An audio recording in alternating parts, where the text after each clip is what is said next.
வணக்கம். நம்ம எல்லார் வீட்லயும் குழந்தைங்க இருக்காங்க. அவங்களோட சருமத்தை எப்படி பாத்துக்கணும்னு நமக்குள்ள நிறைய கேள்விகள் இருக்கும். அது பெரியவங்களோட சருமம் மாதிரி தானா? இல்ல அதுக்குன்னு ஏதாவது ஸ்பெஷல் கேர் தேவையா?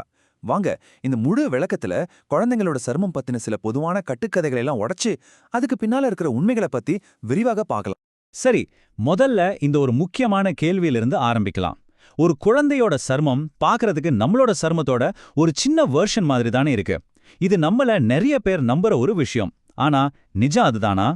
இதுக்கு அறிவியல் சொல்ற பதில் என்ன தெரியுமா? ஒரு பெரிய இல்ல. ஆமாங்க. சயின்ஸ் படி பாத்தீங்கன்னா குழந்தைங்களோட சர்மத்துக்கும் பெரியவங்களோட சர்மத்துக்கும் நிறையவே வித்தியாசம் இருக்கு. அது ஏன் அவ்வளோ முக்கியம்னு நாம இப்போ தெரிஞ்சுக்கலாம். நாம கட்டுக்கதைகளை பத்தி பேசுறதுக்கு முன்னாடி இதுக்கு பின்னால இருக்கிற அறிவியலை முதல்ல புரிஞ்சுக்கலாம். குழந்தைகளோட சர்மம் ஏன் அவ்ளோ மென்மையா அவ்ளோ டெலிகேட்டா இருக்குன்னு முதல்ல பாத்துருவோம் வாங்க.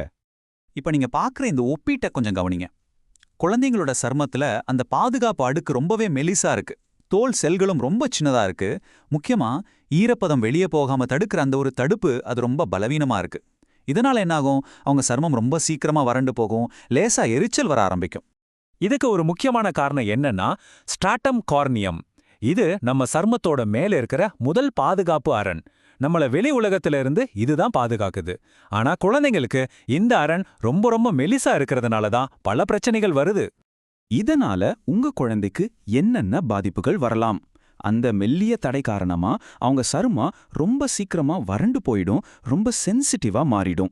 நாம அவங்களுக்கு பயன்படுத்துற கிரீம், லோஷன்ல இருக்கிற கெமிக்கல்ஸ் ரொம்ப சுலபமா அவங்க சருமம் உறிஞ்சிடும். அது மட்டும் இல்லாம காத்துல இருக்கிற தூசு, ஒவ்வாமை ஏற்படுத்துற விஷயங்கள்ல இருந்தும் அவங்களுக்கு பாதுகாப்பு ரொம்ப குறைவா தான் இருக்கும். சரி, இந்த அறிவியல் உண்மைகளை மனசுல வச்சுக்கிட்டு இப்ப நாம அன்றாடம் சந்திக்கிற சில கட்டுக்கதைகளையும் அதுக்கான உண்மைகளையும் பார்க்கலாம். முதல்ல தினசரி பராமரிப்பு பத்தி பாப்போம். இது ரொம்பவே பொதுவா கேக்குற ஒரு விஷயம். குழந்தைக்கு உடம்புல ஏதாவது தோல் பிரச்சனை வந்துட்டா உடனே குளிப்பாட்டக்கூடாதுன்னு சொல்லுவாங்க. ஆனா இது எந்த அளவுக்கு உண்மை? இது முற்றிலும் தவறான ஒரு கருத்துங்க. உண்மையில சரியான சுகாதாரம்தான் அந்த பிரச்சனையை சீக்கிரம் குணமாக உதவும். சர்மத்தை சுத்தமா வச்சுக்கிறது வேற எந்த தொற்றும் வராம தடுக்கும். குளிப்பாட்டாம விட்டா இருக்கிற பிரச்சனை இன்னும் அதிகமாகத்தான் வாய்ப்பு இருக்கு. இன்னொரு கட்டுக்கதை என்னன்னா, குழந்தைகளோட சருமம் ரொம்ப வலிமையானது, அதுக்குன்னு தனியா எந்த ஒரு ஸ்பெஷல் கேரும் தேவையில்லைன்னு நினைக்கிறது. ஆனா அறிவியல் என்ன சொல்லுது? குழந்தைகளோட சருமம் நம்மள விட அதிகமா ஈரப்பதத்தை இழக்குது. அதோட அந்த பலவீனமான பாதுகாப்பாரனுக்கு கண்டிப்பா கூடுதல் கவனம் தேவை. நாம ஏற்கனவே பார்த்த மாதிரி கெமிக்கல்ஸ் சீக்கிரம் உறிஞ்சுறதால அவங்களுக்கு பயன்படுத்துற எல்லா பொருட்களையும் நாம ரொம்ப கவனமா தேர்ந்தெடுக்கணும். சரி, அடுக்கதா தோல் பிரச்சனைகள் வர்றதுக்கான காரணங்கள், அது தொற்றுமா பரவுமாங்கிறத பத்தின சில கட்டுக்கதைகளை பத்தி பார்க்கலாம். குழந்தைக்கு உடம்புல ஏதாவது தடிப்பு வந்தா உடனே நாம சந்தேகப்படுறது அவங்க சாப்பிட்ட உணவைத்தான். நேத்து சாக்லேட் சாப்பிட்டானா இல்ல அந்த பிஸ்கட் சாப்பிட்டாளா இப்படின்னு யோசிப்போம் இல்லையா? உண்மையை சொல்லணும்னா பெரும்பாலான தோல் நோய்களுக்கு உணவு நேரடியான காரணம் கிடையாது. ஆட்டிக்கரியா மாதிரி சில ஒவ்வாமைகளுக்கு உணவு காரணமா இருக்கலாம், ஆனா அது ரொம்ப குறைவுதான். மற்றபடி எல்லாத்துக்கும் உணவை காரணம் சொல்றது சரியில்லை.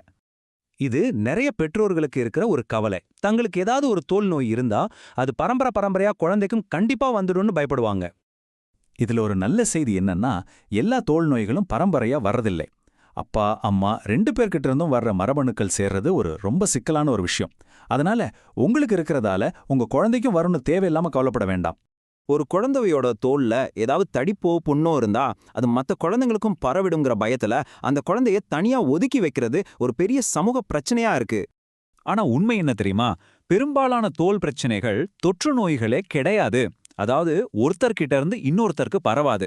சர்மம் நம்ம கண்ணுக்கு தெரிகிற ஒரு உறுப்புங்கிறதால சின்னதா ஏதாவது வந்தா கூட அது பெருசா தெரியுது.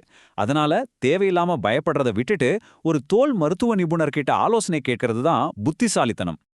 இதுவரைக்கும் நாம கட்டுக்கதைகளை பத்தி பார்த்தோம்.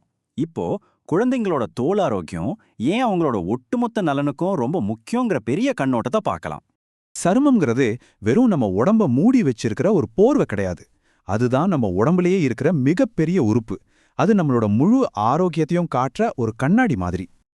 நாம உடைக்க வேண்டிய கடைசி, அதே சமயம் ரொம்பவே ஆபத்தான கட்டுக்கதை இதுதான். குழந்தைங்களுக்கு வர்ற தோல் பிரச்சனைகள்லாம் ரொம்ப சாதாரணமானது, அதுக்கு பெருசா கவனம் கொடுக்க தேவையில்ல, அதுவா சரியாயிடும்னு நாமளே நினைச்சுக்கிறது. இந்த எண்ணம் ரொம்பவே ஆபத்தானது. ஏன்னா சில சமயம் சர்மத்துல வர்ற பிரச்சனைகள் உடம்புக்குள்ள இருக்கிற பெரிய நோய்களோட அறிகுறியா கூட இருக்கலாம்.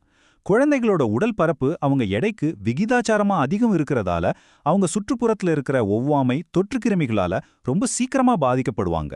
அதனால குழந்தைங்களோட தோல் பிரச்சனைகளை எப்பவுமே ரொம்ப சீரியஸா எடுத்துக்கணும். ஆக இன்னைக்கு நாம என்ன தெரிஞ்சுக்கிட்டோம்? குழந்தைங்களோட சர்மம் நம்ம சர்மத்தோட ஒரு சின்ன காப்பி கிடையாது. அது ரொம்பவே மென்மையானது. அதுக்கு நம்மளோட சிறப்பு கவனம் கண்டிப்பா தேவை. அப்போ இப்ப நம்ம முன்னாடி இருக்கிற கேள்வி இதுதான். இந்த உண்மைகளெல்லாம் மனசுல வச்சுக்கிட்டு நம்ம குழந்தைங்களோட சர்மம் நமக்கு சொல்ற அந்த சின்ன சின்ன சிக்னல்களை நாம எப்படி இன்னும் சிறப்பா கேட்டு புரிஞ்சுக்கிட்டு அவங்கள பாதுகாக்க போறோம்? கொஞ்சம் யோசிச்சு பாருங்க.